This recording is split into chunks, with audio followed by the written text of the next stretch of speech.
Qishloqqa esa U ham men edim. U ham men edim. Tushunyapsizlarmi?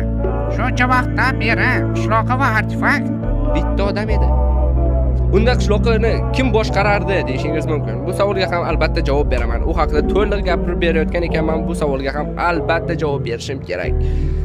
Xo'sh, qishloqi personajini shuncha vaqtdan beri ko'p odamlar boshqargan rostini aytsam.